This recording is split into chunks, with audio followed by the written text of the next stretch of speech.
bon retour sur ma chaîne ou bienvenue selon votre cas. Alors vous excuserez ma voix qui est un petit peu cassée, mais j'ai une bronchite depuis quelques jours, ça va un petit peu mieux, mais la voix elle reste quand même un petit peu fragile. Donc aujourd'hui je vais aborder un questionnaire qui se veut, on dirait un guide d'apprentissage, ou un guide de révision, hein, comme vous voulez, concernant l'UE 1-2, c'est-à-dire la santé publique et l'économie de la santé. Alors, je sais que ce n'est pas une UE qui fait sauter de joie les étudiants. Néanmoins, il me semble important qu'on s'approprie les différentes notions de santé publique parce qu'en tant que soignant, que l'on travaille dans le public, dans le privé ou en libéral, eh bien, il faut bien connaître le système de santé pour ne pas se retrouver en difficulté ou pour ne pas mettre nos patients en difficulté, tout simplement. Donc, cette intervention sera en 2 parties, parce qu'il y a pas mal de notions à aborder. Et donc, comme d'habitude, je vais vous mettre les diapos, vous en prenez connaissance en faisant pause, et on se retrouve un petit peu plus tard pour la correction. À tout à l'heure.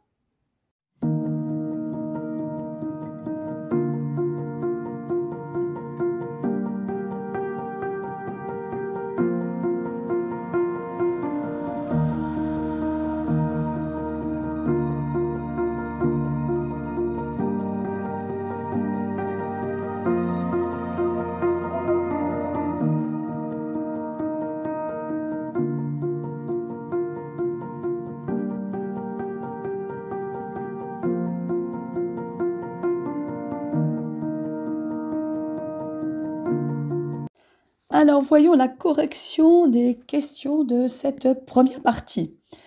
La première question, c'est de définir la santé. Alors, pour la santé, il y a une définition médicale, qui est tout simplement l'absence de maladie. Il y a aussi la définition de l'OMS. La santé est un état de complet bien-être physique, mental et social et ne consiste pas seulement en une absence de maladie ou d'infirmité. Alors, selon les médecins, on a vu que c'était une absence de maladie, et là on est dans une logique de diagnostic et de traitement.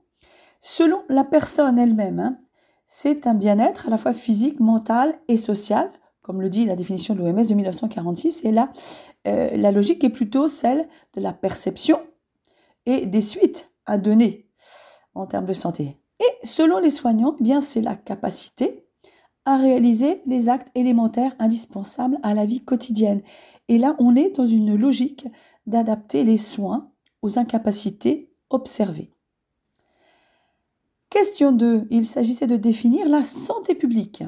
Alors, les soins de santé sont parfois vitaux pour une partie d'entre nous, mais la santé publique est toujours vitale pour tous.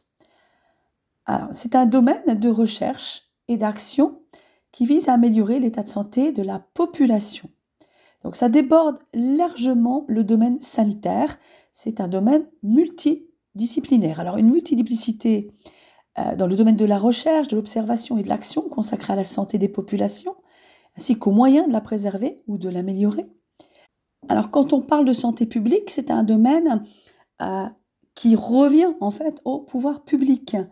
Et en ce qui concerne les professionnels, c'est un domaine dont l'activité principale se situe dans le domaine de la santé publique, c'est-à-dire la santé de la population.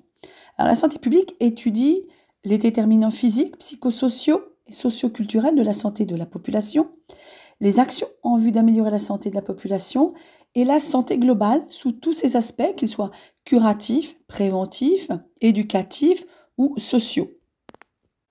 Troisième question, il fallait énoncer les disciplines impliquées en santé publique. Alors, nous avons la démographie, qui est l'étude d'une part de l'état de la population et d'autre part des mouvements de la population. Il y a l'épidémiologie, qui est la description des problèmes de santé dans la population, la recherche des déterminants de ces problèmes et l'évaluation des actions entreprises. On y trouve aussi l'économie de la santé, qui est l'étude de la place du système de soins dans l'économie générale, des modalités de gestion du système de soins, des institutions et du système de protection sociale et de ses mécanismes. On y trouve également les sciences humaines et sociales, comme la sociologie, l'anthropologie. Et pour les sciences humaines et sociales, eh bien, il s'agit de l'étude des pratiques des acteurs sociaux, des institutions et des politiques mises en œuvre au nom de la santé. Enfin, nous avons encore le droit, la géographie, les statistiques, la sociologie, l'éthique, etc. Quatrième question. énoncer les spécialités qui concourent à la connaissance de la santé d'une population. Eh bien, on vient d'en citer quelques-unes dans les disciplines. Il y a la démographie, la sociologie et l'épidémiologie. 5e question, il fallait définir la démographie. Alors, j'en ai déjà un petit peu parlé. C'est l'étude quantitative des populations et de leur dynamique. C'est donc l'étude des populations, en ce qui concerne par exemple la taille, les caractéristiques d'une population, également les sources de données, comme le recensement, l'état civil, les indicateurs, comme la proportion, les ratios, les taux, et l'état de la population avec des statistiques à un moment donné, ou l'état de la population statique, et enfin, le mouvement de la population, c'est-à-dire sa dynamique, les naissances, les décès, les migrations, etc. 6e question, citer les principales sources de données démographiques. Alors bien sûr, il y a le recensement par l'INSEE. Alors avant 2004, il était réalisé tous les 7 à 9 ans. C'est une enquête en fait exhaustive effectuée en quelques semaines. Depuis 2004, elle est annuelle. Donc pour les communes de plus de 10 000 habitants, eh bien, on le fait sur un échantillon de 8% chaque année. Et pour les communes de moins de 10 000 habitants, eh bien, elles sont recensées tous les 5 ans. Et recenser la population résidant en France, qu'il s'agisse de Français ou d'étrangers. 2e source de données, c'est l'état civil. L'état civil permet un dénombrement exhaustif des naissances, des décès, des mariages, des divorces, des adoptions également. Et il permet la synthèse annuelle intitulée « L'état démographique de la France » que vous pouvez trouver sur le web. 3e source de données, ce sont les enquêtes démographiques spécifiques réalisées sur des échantillons de population pour répondre à une question précise. 7e question, citer les intérêts des indicateurs démographiques. Alors, ces indicateurs permettent de quantifier, c'est-à-dire ils nous donnent des pourcentages. Ils vont aussi comparer par le biais des statistiques et suivre l'évolution dans le temps et dans l'espace d'un problème de santé donné. 8e question, énoncer les principales formes habituelles des indicateurs démographiques. Alors, les principales formes habituelles des indicateurs géographiques sont les proportions, qui sont exprimées en pourcentage, par exemple le pourcentage de fumeurs dans la population. On va trouver le ratio, par exemple le sexe ratio, qui est le rapport homme-femme. Des taux qui prennent en compte donc, le temps. Exemple, le taux de natalité, c'est le nombre de naissances par an pour 1000 habitants. 9e question, énoncer les indicateurs d'état de la population en précisant chacun d'eux. Alors, il y a bien sûr l'âge et le genre. C'est ce qu'on va retrouver dans la pyramide des âges, qui est un graphique de la distribution des effectifs de population selon l'âge et le sexe, et qui nous donne des données informatives sur la natalité, la mortalité, le vieillissement, les migrations, mais aussi les faits historiques avec retentissement démographique. On voit très très bien sur les pyramides des âges les moments où il y a eu par exemple des guerres dans des pays, où la mortalité a été accrue. Alors la forme générale va traduire des caractéristiques évolutives de la population. On va avoir des pyramides caractéristiques d'une population jeune, d'autres qui vont être caractéristiques des pays en voie de développement. Par exemple, quand on a une pyramide en forme de feuille de chêne, c'est une population à croissance lente après un accroissement rapide. C'est un petit peu ce que l'on trouve sur la pyramide des âges en France. Autre indicateur, c'est le vieillissement démographique. Alors bien sûr, la population française continue de vieillir, 7% de la population a 75 ans ou plus. Ensuite, on a l'espérance de vie. Alors, on a d'une part l'espérance de vie à la naissance, qui est le nombre moyen d'années qu'un nouveau-né peut espérer vivre, soumis aux conditions de mortalité de l'année en question. On a d'autre part l'espérance de vie à un âge donné, qui est le nombre moyen d'années que les individus peuvent vivre à partir d'un âge donné. Question 10. Énoncer les indicateurs de mouvement de la population en définissant chacun d'eux. Alors, le premier, c'est le taux de natalité. Alors, c'est le nombre de naissances pendant l'année, multiplié par 1000 et divisé par la population au milieu de l'année. Ensuite, nous avons le taux de mortalité. Et bien là, c'est le taux de décès pendant l'année multiplié par 1000, divisé par la population au milieu de l'année, toujours. Nous avons le taux global de fécondité, qui est donc le nombre de naissances pendant l'année, toujours multiplié par 1000, et divisé par le nombre de femmes en âge de procréer, c'est-à-dire de 15 à 49 ans, au milieu de l'année. Enfin, nous avons l'indice conjoncturel de fécondité, qui est en fait le nombre moyen d'enfants que mettrait au monde une femme si elle connaissait, durant toute sa vie féconde, les conditions de fécondité observées cette année-là. Question 11. Définir la sociologie. Eh bien, la sociologie, c'est la science des faits sociaux, une étude des comportements collectifs. Dans la médecine, la sociologie est utilisée pour apporter des réponses à certaines questions médicales, donc des réponses sociologiques, comme par exemple l'amélioration de la compliance. Et quand on parle de sociologie de la médecine, là, il s'agit d'une analyse sociologique des faits sociaux relatifs à la médecine. Par exemple, la relation médecin-patient, la représentation de la maladie, etc. Question 12. Énoncer les différents types d'études qui permettent de recueillir des informations relatives à la connaissance de la santé d'une population d'un point de vue sociologique. Alors, on a les études de catégories de population, l'âge, le sexe, le revenu, l'origine, la précarité. On va aussi avoir des études qualitatives, des entretiens, des études de compréhension, et puis des études quantitatives avec des grands échantillons et des statistiques. Question 13. Citer les principales dimensions étudiées en sociologie de la santé. Eh bien, bien entendu, on a l'état de santé, le recours aux soins, la représentation de la santé chez les individus, les inégalités sociales de santé, les professions de santé et les institutions du système de santé. Question 14. Il fallait définir la pauvreté. Alors, selon le Haut Comité de santé publique, c'est l'état d'une personne ou d'un groupe qui dispose de peu de ressources. Alors, dans la question 15, on demandait de définir la précarité. Là, la précarité, c'est l'absence d'une ou plusieurs des sécurités. Sécurité de l'emploi, sécurité du logement, l'école, l'accès aux soins. Donc, absence d'une ou plusieurs des sécurités permettant aux personnes et aux familles d'assumer leurs obligations professionnelles, familiales et sociales et de jouir de leurs droits fondamentaux. On l'a défini aussi comme l'ensemble des facteurs de risque d'incertitude et d'instabilité sur l'emploi, les ressources et les conditions de logement qui conduiraient à la pauvreté et à l'exclusion sociale. Donc, la précarité est bien à différencier de la pauvreté et de l'exclusion sociale. Question 16. Définir l'épidémiologie. L'épidémiologie, c'est l'étude de la distribution des états de santé et de leurs déterminants dans la population, le temps et l'espace. Alors, au départ, l'épidémiologie a été principalement appliquée aux maladies transmissibles avec l'étude des épidémies. Puis, elle s'est étendue à d'autres phénomènes de santé, comme les maladies chroniques, les accidents domestiques, etc.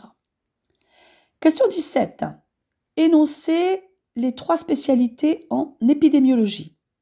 Alors, on a l'épidémiologie descriptive, l'épidémiologie causale ou analytique, et enfin l'épidémiologie d'évaluation. Question 18. Citer les sources de données en épidémiologie. Tout d'abord, on a les systèmes d'information. La collecte permanente des données, c'est-à-dire les collectes des données sur les maladies à déclaration obligatoire, dans les registres de morbidité, de mortalité, avec les réseaux sentinelles, les informations médicales, l'assurance maladie également. Et puis, on a une autre source qui sont les enquêtes sur échantillons. Question 19. Définir l'épidémiologie descriptive, l'épidémiologie causale ou analytique. C'est pour ça que je n'ai pas développé dans la question 17. Alors, dans l'épidémiologie descriptive, comme son nom l'indique, il s'agit de décrire. Alors, elle détermine la fréquence, par exemple, c'est la prévalence, l'incidence de maladies dans le temps et l'espace.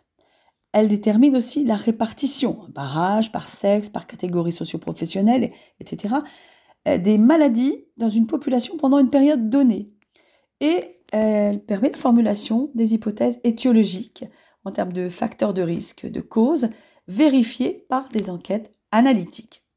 Alors, l'épidémiologie causale ou analytique, là, il s'agit de comprendre. Cette branche identifie les déterminants d'un problème de santé. Alors, les déterminants, ce sont l'association significative et le lien causal entre un facteur de risque et une maladie. Et les marqueurs de risque, c'est l'association significative sans lien causal et ça peut aider à cibler des groupes à risque. Et puis, nous avons l'épidémiologie d'évaluation ou d'intervention. Et là, il s'agit d'évaluer. Évaluer quoi ? L'efficacité d'une action de soin ou d'une intervention de santé publique, comme un dépistage, une prévention sur une population. Question 20. Précisez dans quel but les professionnels de santé, les politiques et les administrations, les gestionnaires, les usagers utilisent l'épidémiologie. Alors, pour les professionnels de santé, il s'agit de mieux cibler les interventions dans les populations à risque, comme les actions de prévention, les actions de santé publique, les soins, etc. Pour les politiques et les administrations, il s'agit de décider. On parle de politique de promotion de la santé. Pour les gestionnaires, là, il va s'agir de planifier, d'allouer des ressources et d'organiser les différents moyens. Et pour les usagers, eh bien, c'est savoir défendre leur cause. Et là, c'est un peu le rôle des associations de malades. Question 21. Énoncer les principales causes de décès en France. Eh bien, les deux principales causes de décès, ce sont les maladies cardiovasculaires et les cancers. Question 22. Définir les indicateurs de santé de morbidité suivants. Prévalence, incidence, risque relatif.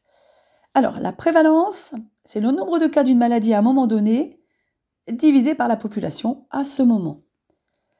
L'incidence, c'est le nombre de nouveaux cas apparus sur une période donnée, divisé par la population exposée pendant cette période. Et le risque relatif, c'est l'incidence de la maladie chez les exposés, divisé par l'incidence de la maladie chez les non-exposés. Question 23. Quel est l'intérêt de connaître les déterminants de santé, comme les facteurs de risque par exemple? Eh bien, tout d'abord, c'est de repérer les personnes les plus exposées chez qui les mesures de prévention seront les plus utiles. C'est ce qui fait référence à la notion de groupe à risque. Question 24. Définir déterminants de santé. Alors, les déterminants de santé, ce sont aussi les facteurs de risque. Les déterminants de santé, ce sont les facteurs qui influencent l'état de santé. Alors, il y a des facteurs intrinsèques, comme la génétique, des facteurs immunitaires, des facteurs hormonaux. Et puis, il y a des facteurs extrinsèques, ce sont les comportements, comme le tabac, l'alcool, l'alimentation, la sédentarité, etc. Alors, on sait pertinemment que le tabac est un facteur de risque de cancer du poumon, que l'environnement, notamment la pollution atmosphérique, sont des facteurs de risque de problèmes respiratoires, que l'amiante est un facteur de risque du mésothéliome pleural. Question 25. Définir risque et groupe à risque. Alors, le risque, c'est le terme épidémiologique qui désigne la probabilité de survenue d'un événement jugé défavorable. Et le groupe à risque, c'est le groupe de personnes qui ont en commun un ou plusieurs facteurs de risque qui les exposent à un problème de santé. On trouve souvent ces deux notions dans les enquêtes périodiques, par exemple le baromètre de la santé INPES. Alors il y a un inconvénient à parler de groupe à risque parce que quand on parle de groupe à risque, il y a un risque de stigmatisation. Question 26. Définir l'indicateur d'efficience. Alors, la déficience, c'est la perte de substance ou l'altération d'une fonction ou d'une structure psychologique, physiologique ou anatomique. Question 27, définir l'indicateur incapacité. Alors là, il s'agit de la réduction partielle ou totale de la capacité d'accomplir une activité d'une façon normale ou dans les limites considérées comme telles pour un être humain. Question 28. Citer les méthodes d'action en santé publique. Alors, il y a la promotion de la santé communautaire. Il va y avoir des actions collectives par le biais de la réglementation, mais aussi par la communication. Il va y avoir l'éducation à ou l'éducation pour la santé, c'est la prévention primaire. Il y a ensuite le dépistage, qui est de la prévention secondaire. L'organisation des prises en charge. Il y a aussi l'éducation thérapeutique, qui fait partie de la prévention tertiaire. Et il y a les programmes de santé. Question 29. Définir la promotion de la santé. Eh bien, c'est la valorisation de la santé auprès de la population. C'est un processus à la fois social et politique qui vise à permettre aux populations d'assurer un plus grand contrôle sur leur propre santé ou de l'améliorer. Question 30. Définir la santé communautaire. Eh bien, il s'agit là d'associer les communautés à l'amélioration de leur état de santé, d'évaluer des besoins, définir des priorités, de choisir des actions et de participer à la mise en place et à l'évaluation. Question 31. Expliquer la prévention primaire. Alors, la prévention primaire, c'est toute action visant à supprimer l'effet d'un ou plusieurs facteurs de risque chez une personne ou un groupe de personnes afin de réduire l'incidence d'un problème de santé donné. Alors, il peut s'agir d'éducation pour la santé, d'une réglementation visant à limiter l'exposition des populations, par exemple à des polluants de l'environnement, de protéger une personne vis-à-vis d'un facteur, exemple la vaccination ou l'usage de préservatifs. Question 32, expliquer la prévention secondaire. Il s'agit ici de toute action visant à rechercher la présence d'un problème de santé latent, c'est-à-dire asymptomatique, pour le prendre en charge précocement et en favoriser ainsi la guérison ou en réduire la gravité. Alors ce terme correspond au dépistage et au traitement d'anomalies qui vont précéder l'apparition d'un problème de santé, par exemple les lésions précancéreuses. Question 33, définir l'éducation pour la santé. Alors c'est une activité de prévention primaire qui vise à aider des personnes et des groupes de personnes à adopter un mode de vie favorable à leur santé et à celle des autres, en prenant en compte les comportements, mais aussi les dimensions psychologiques, sociales et environnementales. Alors, le terme éducation à la santé privilégie la promotion de la santé comme valeur et comme ressource de la vie quotidienne, tandis que le terme éducation pour la santé met l'accent sur les facteurs susceptibles d'y conduire. Cette activité laisse la personne libre de ses choix, qu'elle assume donc de façon autonome. Question 34. Définir l'éducation thérapeutique. Alors là, il s'agit d'activités de soins organisées qui visent à aider les personnes atteintes d'une affection chronique et leur entourage à acquérir, développer ou maintenir les compétences dont elles ont besoin pour leur vie quotidienne et leurs soins, au-delà d'une simple information, et ce afin de les rendre plus autonomes. Donc elles cherchent à limiter ou retarder la survenue d'éventuels incidents ou complications, donc à limiter le recours aux soins. Et elle fait partie de la prévention tertiaire. Question 35, définir le dépistage. Eh bien, c'est la recherche par principe et chez une personne ou au sein d'un groupe de population d'un problème de santé qui ne donne lieu actuellement à aucun symptôme. Cette action, elle vise à identifier dans une population a priori en bonne santé les individus probablement malades ou porteurs d'une anomalie débutante pour leur proposer un traitement. Alors l'intérêt, c'est d'améliorer le pronostic par une prise en charge précoce. Question 36, définir usager. Alors un usager, c'est toute personne qui dispose du droit d'usage d'un service public. Alors dans le domaine de la santé, il s'agit des personnes malades, de leurs familles et leurs proches, et de tous les utilisateurs potentiels du système de santé. Donc d'un point de vue juridique, usager renvoie au secteur public et client va plutôt renvoyer au secteur privé. Alors question 37, il faut définir patient. Alors le patient, c'est la personne qui utilise le système de soins, qu'il soit public ou privé, mais il n'est pas nécessaire que la personne soit malade. Ensuite, question 38, il fallait définir client. Là, c'est la personne qui va acquérir un bien ou un service en la finançant. C'est pour ça que je disais tout à l'heure que client s'applique plus au secteur privé. Enfin, question 39, définir l'offre de soins. Eh bien, c'est l'ensemble des ressources qui permettent de répondre aux problèmes de santé, tout simplement. Question 40. Comment peut-on expliquer la professionnalisation de l'offre de soins au XXe siècle? Alors, cette professionnalisation de l'offre de soins au XXe siècle, elle s'explique par les progrès dans les soins en lien avec les découvertes relatives aux infections, à leur traitement, à leur prévention, aux maladies et à leur traitement. Mais aussi à la nécessité de compétences pour soigner. Car soigner, c'est un métier qui nécessite une rémunération. Question 41. Citer les principales inégalités et disparités en termes de santé à considérer dans le cadre de la demande de soins. Alors, il y a par exemple la mortalité des ouvriers et des employés qui est de près de 3 fois supérieure à celle des cadres supérieurs, par exemple.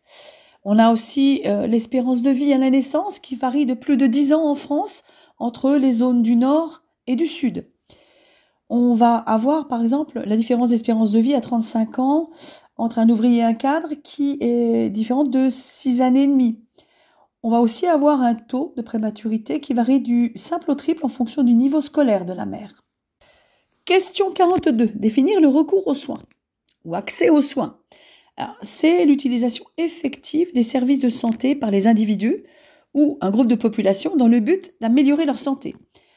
Cette utilisation dépend de facteurs liés à la société, au système de soins et aux individus eux-mêmes, notamment à la prédisposition à utiliser ces services, à la capacité à se les procurer et à l'état de santé lui-même.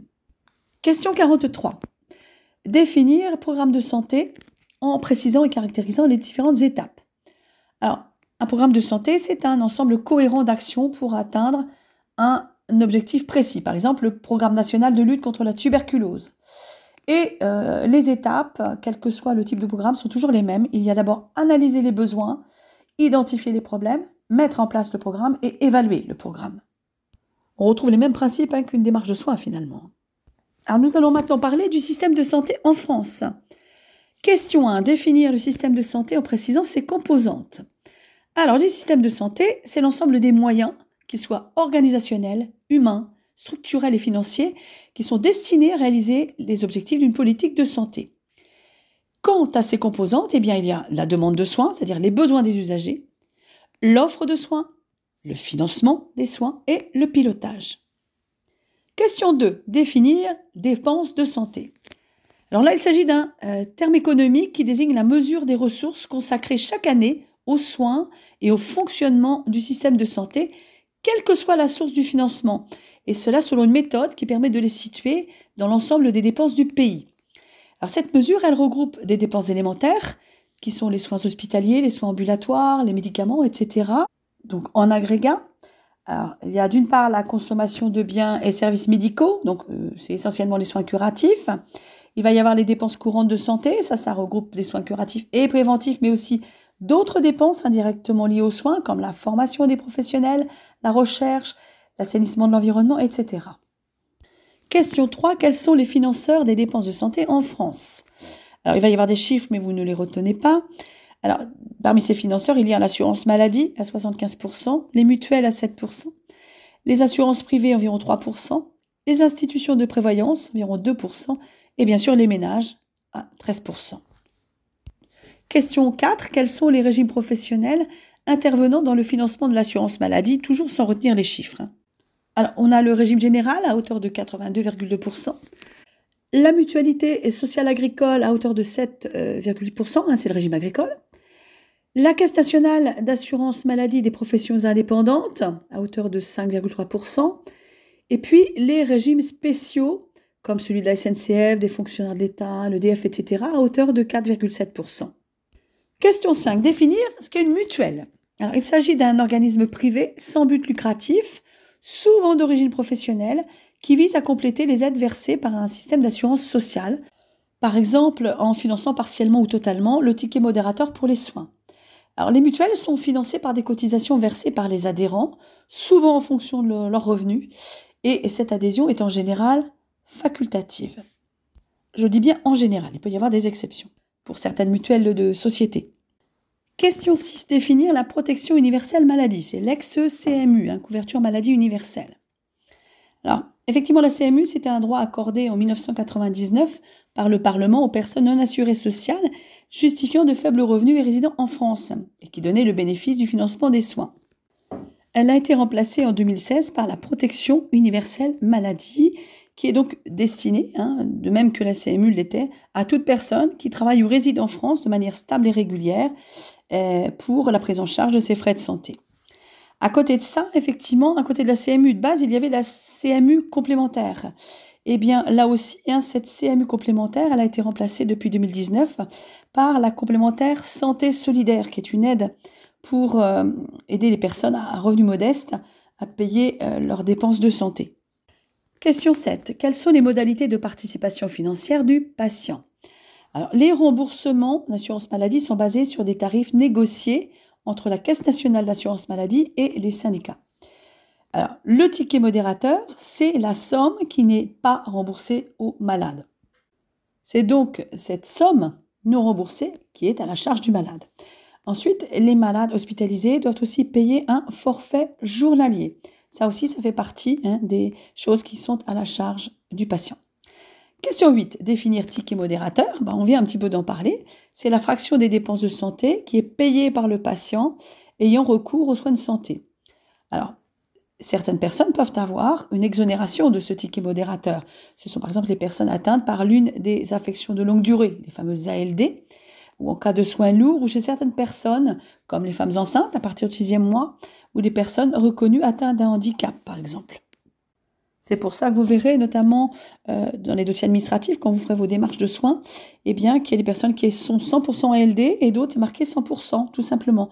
Ces 100% dont précisé ALD Ce sont des personnes qui sont soit atteintes d'un handicap ou qui nécessitent par exemple des soins lourds.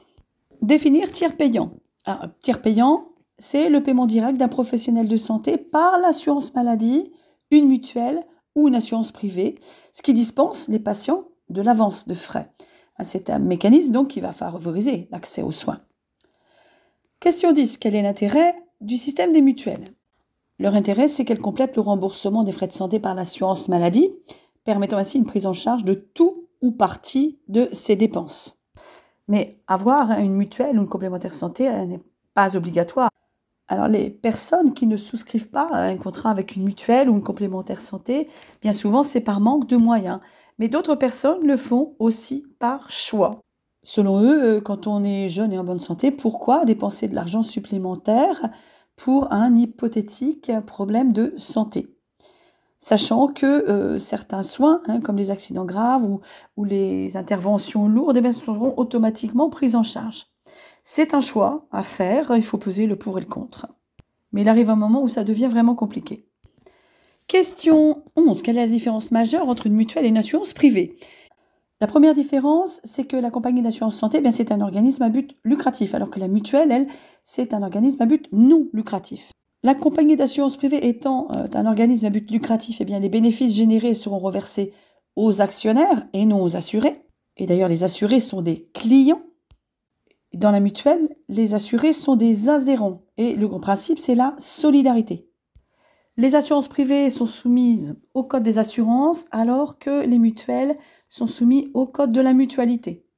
Et quand je dis que le fonctionnement d'une mutuelle repose sur le principe de solidarité, ça veut dire que ce sont les cotisations des adhérents qui permettent le financement de la couverture sociale complémentaire. Enfin, en ce qui concerne la sélection lors de la souscription, pour les assurances santé privées, il peut y avoir un questionnaire de santé à enseigner pour que la compagnie estime le niveau de risque, alors que dans la mutuelle, il n'y a pas de condition d'âge, de ressources ou de santé. Donc pour faire bref, pour la mutuelle, la personne cotise et l'organisme ne fait pas de bénéfice. Et au niveau de l'assurance privée, la personne, elle doit payer une prime en fonction du risque. Question 12. Citez les principales caractéristiques de la sécurité sociale. La sécurité sociale, elle prend en charge 3 risques. La maladie, la famille, la vieillesse. Ensuite, elle a été créée en 1945. Le système est fondé sur le travail par le biais des cotisations et les personnes protégées sont les assurés sociaux. Alors, la branche maladie de la sécurité sociale, c'est l'assurance maladie et ça représente 75% des dépenses de santé qui sont donc assumées par cette assurance maladie. Et depuis 2000, la totalité de la population est protégée depuis la CMU, puis maintenant donc de la protection maladie universelle. Question 13. Définir la centralisation. Alors, c'est un terme politique désignant un mode d'exercice du pouvoir dans un pays reposant sur l'activité directe du gouvernement et de l'administration centrale de l'État, y compris pour les décisions qui concernent un territoire local. Alors maintenant, bien sûr, question 14, la décentralisation. Là, ce terme désigne un mode d'exercice du pouvoir dans un pays reposant sur le transfert des compétences de l'État aux collectivités territoriales, c'est-à-dire les communes, les départements et la région. Question 15. Citez les principales actions de l'État en matière de pilotage et de régulation des soins. Alors, principales actions, il y a la prévention, la veille sanitaire, la lutte contre les grandes maladies. On va aussi avoir la formation des professionnels, le contrôle du circuit du médicament, la régulation du nombre de lits et de professionnels, la veille, l'équilibre des comptes sociaux et la réglementation de la couverture sociale de la population. Question 16. Qui prend les décisions lors d'une organisation politique centralisée? Vu ce qu'on vient de voir plus haut, la réponse c'est l'État. Question 17. Qui prend les décisions d'un système déconcentré? Les antennes représentant l'État prennent les décisions au nom de l'État et l'État délègue la prise de décision aux antennes, souvent régionales ou départementales. Question 18. Quel est le principe du pilotage assuré par l'État en matière de santé? Il s'agit de mettre à disposition de la population la possibilité d'utiliser le système de soins de façon équitable grâce à des règles édictées et à un système de contrôle visant à s'assurer du respect de ces mêmes règles. Question 19. Pourquoi la logique de l'économie de marché, en tant que consommateur et vendeur, ne peut-elle pas s'appliquer à l'activité de soins? D'une part, on a une activité marchande. Là, la personne décide, elle peut choisir et décider d'acheter en fonction du prix ou de ses ressources. Dans une activité de soins, la personne n'a pas toutes les informations, il y a une asymétrie d'informations. Et la plupart des personnes seraient dans l'incapacité d'ailleurs de payer. Et c'est donc la collectivité qui assure l'essentiel du financement. Question 20. Définir succinctement le modèle bismarckien de protection sociale.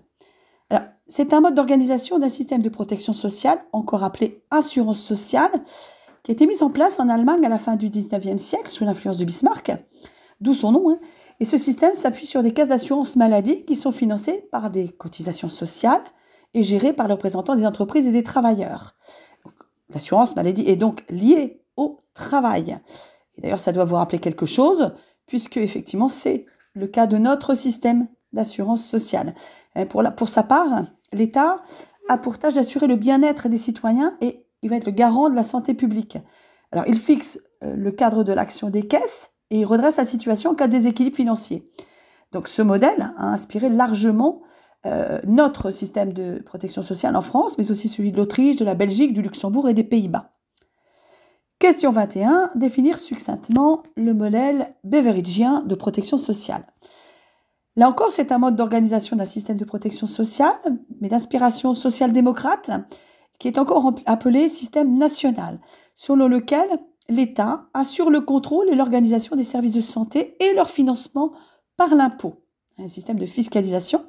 Ce modèle a été introduit en 1948 en Grande-Bretagne sous l'égide de Lord Beveridge et il se fonde sur différents principes. Tout d'abord, le principe d'universalité d'accès aux services de soins, c'est-à-dire que tout citoyen est protégé contre tous les risques sociaux. Ensuite, le principe d'unité, il y a une administration unique qui gère chaque risque.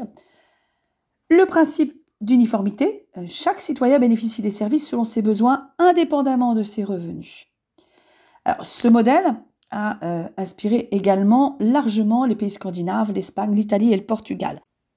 Enfin, question 22, définir politique de santé publique.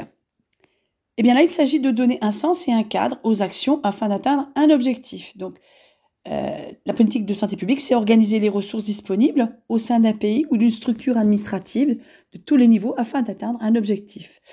Et une autorité nationale, internationale, départementale ou municipale décide de mobiliser d'une façon particulière ses ressources en vue d'un objectif pour ses administrés. Donc cette première partie d'apprentissage, de révision des notions de santé publique et d'économie de la santé est terminée. Je vous retrouve très bientôt pour la seconde partie que je vais enregistrer très rapidement. Donc je pense que ma voix elle sera encore inchangée. À bientôt.